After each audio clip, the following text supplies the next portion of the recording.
सबसे पहले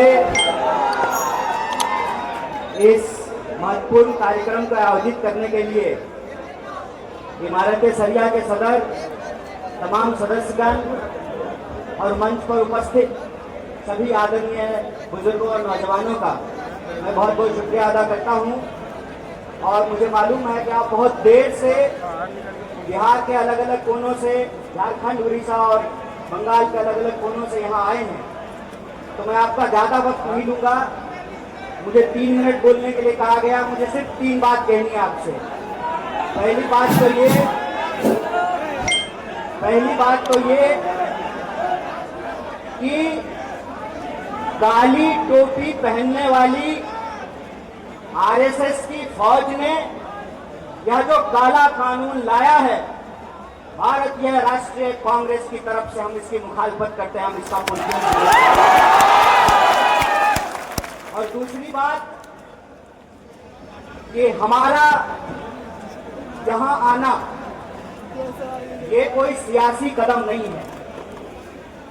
हम सिर्फ और सिर्फ उस वादे को निभाने के लिए यहाँ आए हैं जो वादा इस देश में गांधी ने मौलाना अबुल कलाम आजाद को किया था। हम उस वादे को निभाने के लिए आए हैं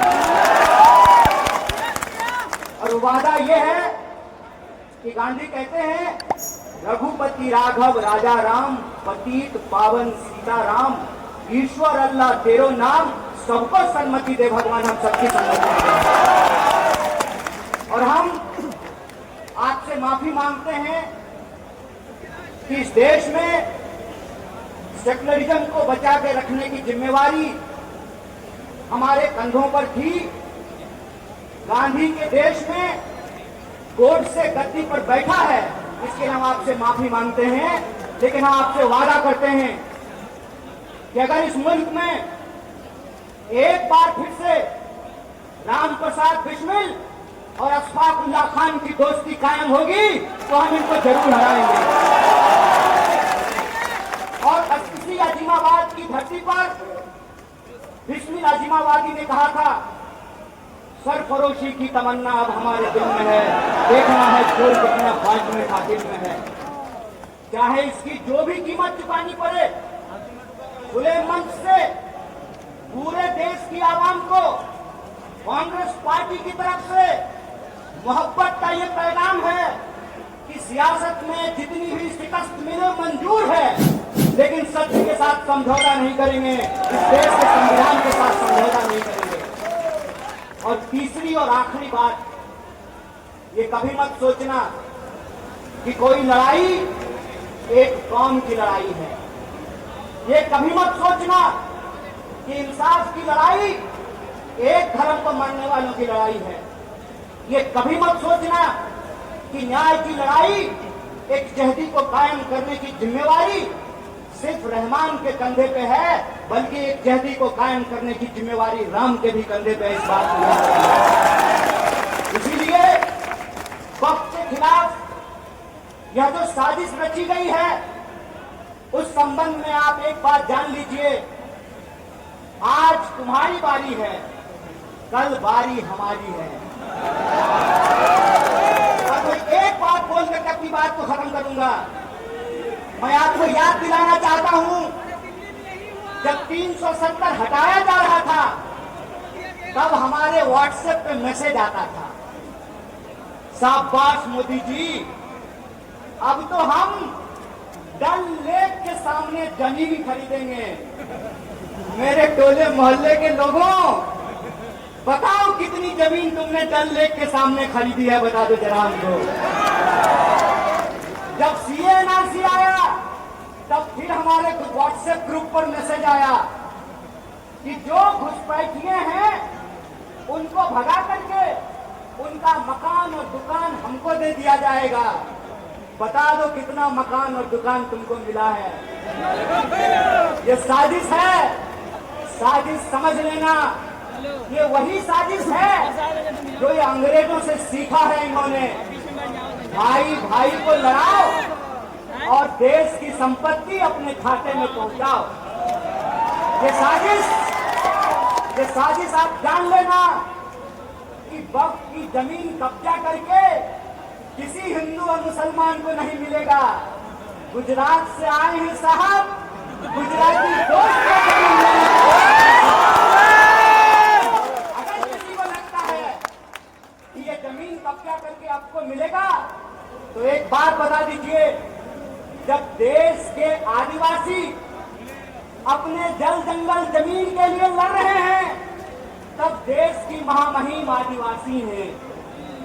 जब दलितों के खिलाफ एक बड़ा साजिश रचा गया, SC/ST कानून को खत्म करने की साजिश की गई, तब देश के महामहिम एक दलित थे।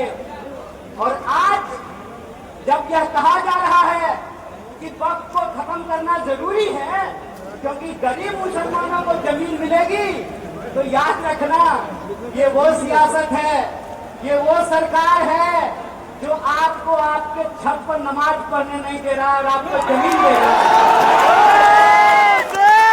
अरे इनका तो बस एक ही कहना है, राम नाम जपना, पराया माल। खेल को समझ जाइए। इसीलिए यहाँ जो लोग खड़े हैं मैं उनको बताने समझाने के लिए नहीं आया हूँ। मेरी आवाज जहां तक पहुंच रही है, मैं बिहार के आवाम को, देश को यह बताने आया हूं, दूसरे के तकलीफ में हंसने की संस्कृति भारतीय होने की संस्कृति नहीं है। ये भारत का इतिहास नहीं है। भारत की संस्कृति ये है कि हम अपने धर्म की इज्जत करते हैं और दूसरे के धर्म का भी सम्मान करते हैं। ये भारतीय होने का मतलब होता है। भारतीय होने का मतलब यह होता है कि हम अपने घर में सुख चैन से रहें, तुम अपने घर में सुख चैन से रहो। जो दूसरे के इबादत खानों पर, दूसरे की जगहों पर झंडा गाड़ते हैं, उनके पास ईमान नहीं बेईमानी है, इस बात को याद रखिएगा। इसीलिए जब आज RSS कह रही है कि संविधान से, प्रस्तावना से समाजवाद और धर्मनिरपेक्षता निकाली जाएगी, इसका मतलब यह है कि आज एक शब्द निकाला जा रहा है, कल को पूरी किताब बदली जाएगी। इसीलिए ऐ देश के नागरिकों, चाहे आप हिंदू हो या मुसलमान, चाहे आप दलित हो या ब्राह्मण, चाहे आप अगरा हो या पिछड़ा, चाहे आप टोपी लगाने वाले हो या तिलक लगाने वाले हो, याद रखना ये ऊंच नीच को मानने वाले लोग हैं। इनको आपने गद्दी पर बिठाया है, ये आपसे आपका समानता का अधिकार छीनेंगे, आदिवासियों से जल जंगल जमीन का अधिकार छीनेंगे, पिछड़ों से भागीदारी का अधिकार छीनेंगे और मुसलमानों को इस देश में नागरिक होने का अधिकार छीनेंगे। इसीलिए लड़ाई एक कौम की लड़ाई नहीं है, पूरे हिंदुस्तान को बचाने की लड़ाई है और इस लड़ाई में हम सब एकजुट हैं। बोलिए, एक है कि नहीं है? तो आप हमारे साथ एक नारे को बुलंद कीजिए, उसके बाद हम अपनी बात को खत्म करेंगे। इस काले कानून के खिलाफ हमारी एक जहदी प्रदर्शित होनी चाहिए। अशफाकुल्लाह खान और राम प्रसाद बिस्मिल की दोस्ती कायम होनी चाहिए। तो आप हमारे साथ आवाज को बुलंद कीजिए।